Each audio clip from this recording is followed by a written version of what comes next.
Bismillahirrahmanirrahim. Assalamualaikum warahmatullahi wabarakatuh dan selamat sejahtera. Saya ucapkan kepada semua hadirin hadirat yang dihormati. Pada hari yang berbahagia ini, sempena Seminar Penyelidikan Pendidikan Peringkat Kebahasaan Zon Sabah pada tahun 2023, saya, nama diberi Muhammad bin Aziz, sebagai pelajar APG Kampus Gaya Kota Kinabalu, akan membentangkan kajian tindakan saya yang bertajuk Kubus Tanca meningkatkan penguasaan penggunaan tanda baca dalam penghasilan karangan naratif bagi murid tahun 5. Seterusnya, kita akan bergerak kepada isi kandungan di dalam pembentangan ini. Terdapat 10 isi kandungan. Yang pertama, pengenalan. Yang kedua, fokus kajian. Yang ketiga, objektif kajian. Yang keempat, soalan kajian. Yang kelima, peserta kajian. Yang keenam, tindakan yang dijalankan. Yang ketujuh, dapatan kajian. Yang kelapan, refleksi. Yang kesembilan, cadangan tindakan susulan. Dan yang terakhir, iaitu yang ke-10, rujukan.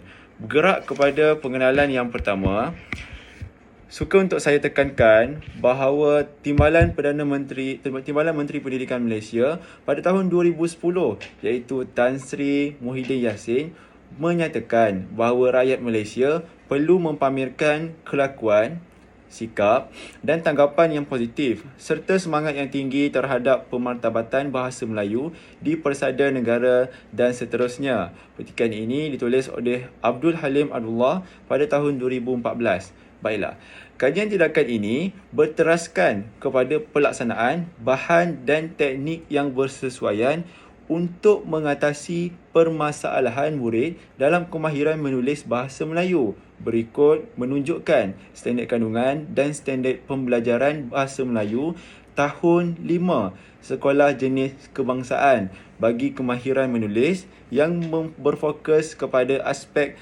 tanda baca dalam tata bahasa seperti dalam kajian tindakan yang dijalankan.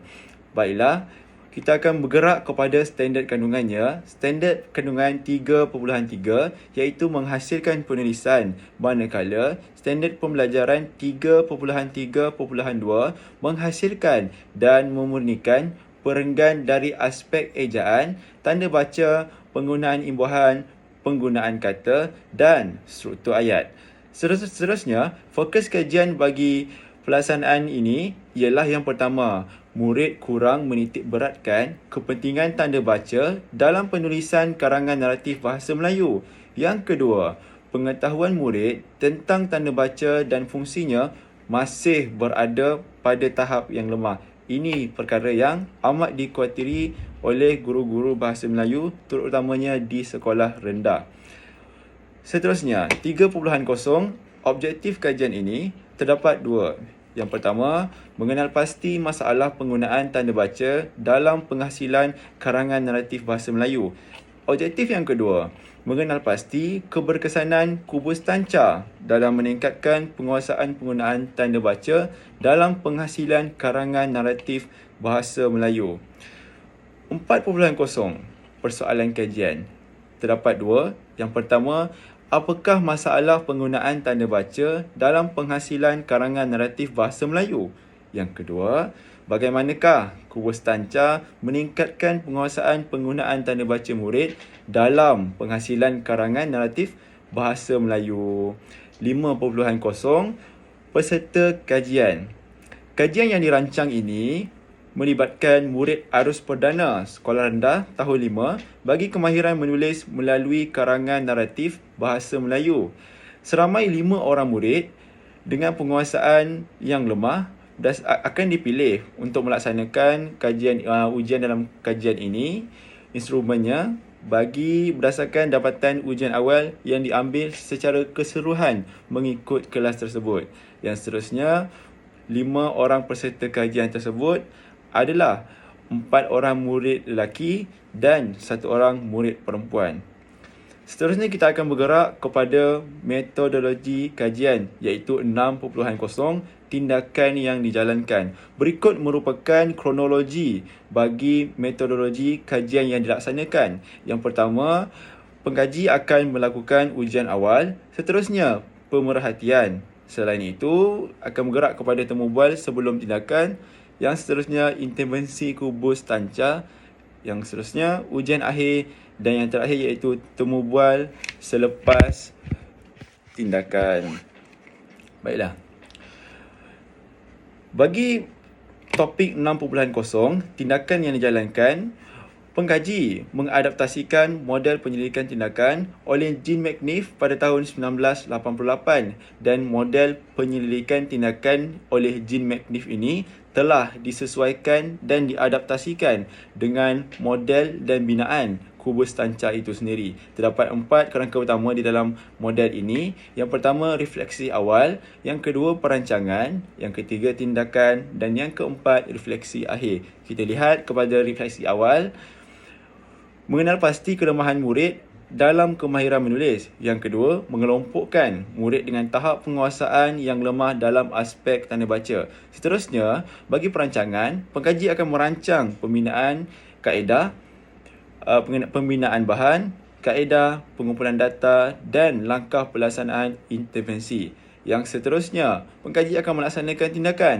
Tindakannya ialah pelaksanaan kajian dan intervensi kubus tanca itu sendiri.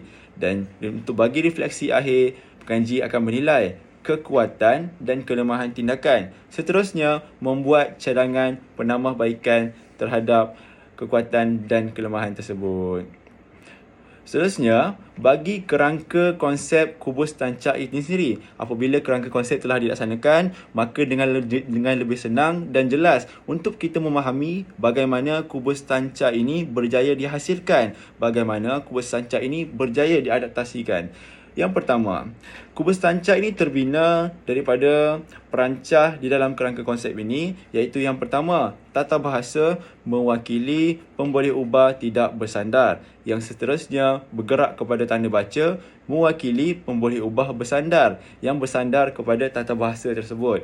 Dan yang ketiga, iaitu in product, iaitu inovasi ataupun produk atau penyelesaian yang dihasilkan, iaitu kubus tanca. Dan yang terakhir, hasilnya ialah karangan naratif yang sempurna dan berkualiti dapat dihasilkan oleh para murid. Baiklah, berikut merupakan intervensi kubus tanca, iaitu kubus tanca ini terhasil daripada perancah, beberapa perancah dan elemen-elemen perancah tersebut digabungkan. Elemen-elemen tersebut mewakili 3 bahan yang utama. Yang pertama, seni origami. Yang kedua, penggunaan kod warna. Dan intipatinya ialah 6 tanda baca. Dan origami yang dibentuk mewakili origami kubus atau cube. Dan cube dan kubus ini akan dilabel mengikut sisinya, dan ke-6 sisi yang terdapat pada kubus tersebut akan diisi oleh 6 tanda baca yang paling dominan digunakan di dalam penghasilan penulisan murid tersebut. Seterusnya, bagi dapatan kajian ini akan menjurus kepada persoalan yang tertera di dalam kajian tersebut, iaitu dapatan kajian bagi persoalan yang pertama, apakah masalah penggunaan tanda baca dalam penghasilan karangan naratif bahasa Melayu. Dan permasalahan tersebut dapat diterbitkan dan dapat diwujudkan apabila pelaksanaan ujian awal itu selesai. Dan berikut merupakan contoh peserta kajian 5, iaitu ujian awal yang dilaksanakan. Dan di sana dapat kita lihat bahawa terdapat beberapa kesalahan penggunaan tanda baca yang betul dan tepat di dalam ujian awal tersebut, seperti tanda baca huruf kecil, huruf besar, koma, noktah dan sebagainya.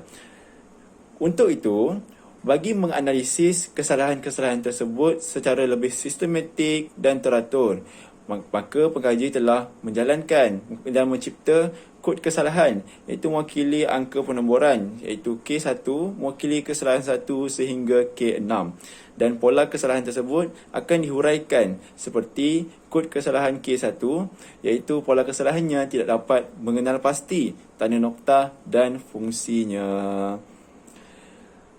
Bagi persoalan yang kedua, dalam dapatan kajian, bagaimanakah kubus tanca dapat meningkatkan penguasaan penggunaan tanda baca dalam penghasilan karangan naratif bahasa Melayu?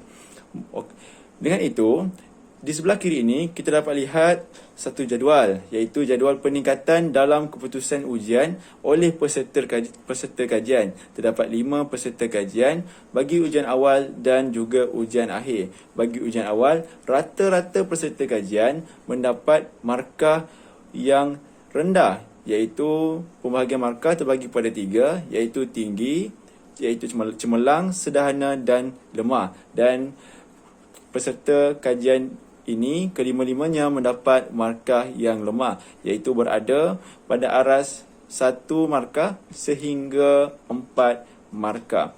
Maka untuk ujian akhir, kesemua peserta ini telah mendapat ujian markah yang cemerlang, iaitu markah penuh sebanyak 11 markah, dan tahap pencapaian bagi peserta tersebut dapat dilihat seperti yang berikut. Peserta kajian 1 telah meningkat sebanyak 8 markah, peserta kajian 2 sebanyak 8 markah, peserta kajian 3 8 markah, peserta kajian 4 dan 5 telah meningkat sebanyak 9 markah. Dan ini menunjukkan respon yang positif terhadap peserta kajian dengan pengimplementasian kubus tanca tersebut. Berikut merupakan lampiran peserta kajian 3 di dalam ujian awal, dan pada ujian akhir, pekaji telah melihat peningkatan yang drastik dan peningkatan yang positif telah ditunjukkan oleh peserta kajian tersebut melalui elemen-elemen penting di dalam perancah binaan kubus tanca tersebut, seperti terdapat penggunaan elemen warna, iaitu kotak pada ujian akhir tersebut. Warna tersebut adalah selari dengan warna pada permukaan sisi di kubus tanca tersebut. Dan ini akan memudahkan murid tersebut untuk meletakkan tanda baca yang tepat, seterusnya menghasilkan penulisan yang berkualiti di dalam kemahiran menulis bahasa Melayu. Bagi refleksi kajian ini, terdapat 4 refleksi yang utama dapat saya hamparkan. Yang pertama, isu dan permasalahan dalam aspek tanda baca dapat diatasi melalui implementasi intervensi kubus tanca, kerana permasalahan di dalam bahasa Melayu, iaitu dispesifikkan kepada kemahiran menulis ini, perlu ada intervensi kubus tanca dan implementasinya supaya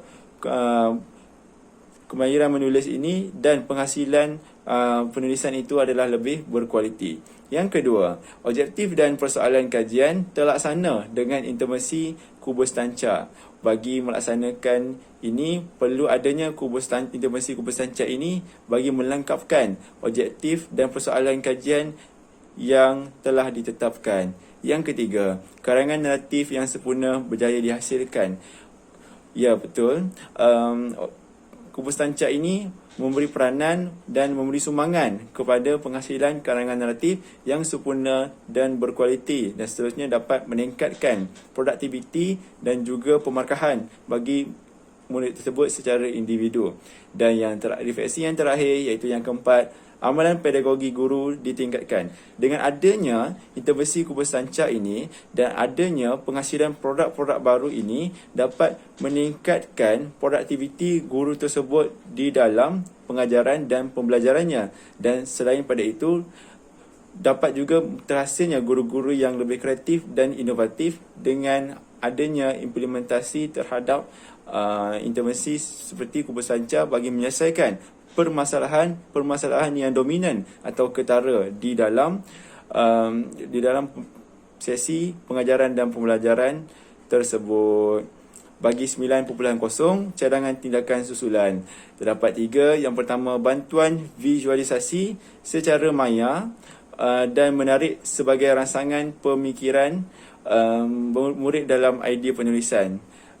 Bagi intervensi kubus tanca ini adalah lebih baik untuk mendigitalisasikan inovasi ini supaya dapat digunakan dengan lebih maju ke hadapan dan menepati PAK 21, iaitu pembelajaran abad ke-21, iaitu menggunakan teknologi di dalam pengajaran dan pembelajaran.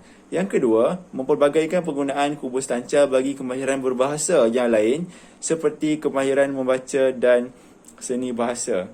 Sebenarnya kubus tancap ini adalah bersifat subjektif dan fleksibel di dalam pengimplementasiannya, bergantung kepada guru tersebut dan kekreatifan guru tersebut untuk memaksimumkan produktiviti kubus tancap itu sendiri.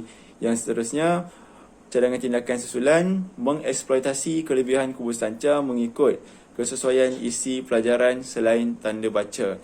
Selain itu, kubus tancap juga boleh menjadi sebagai kubus untuk hafalan murid, seperti guru boleh melabel peribahasa di setiap sisi bagi kubus tancap tersebut, cube tersebut, dan elemen bermain sambil belajar dapat diterapkan di dalam kubus tancap tersebut, seperti melempar dadu, iaitu kubus tancap yang berbentuk cube itu. Dan ini dapat menjadikan permainan seperti murid dapat meneka maksud bagi peribahasa yang dipilih berdasarkan sisi kubus tersebut. Dan berikut merupakan 10.0 rujukan bagi kajian tersebut, kajian yang dijalankan. Dan itu sahaja dari saya. Sekian, terima kasih.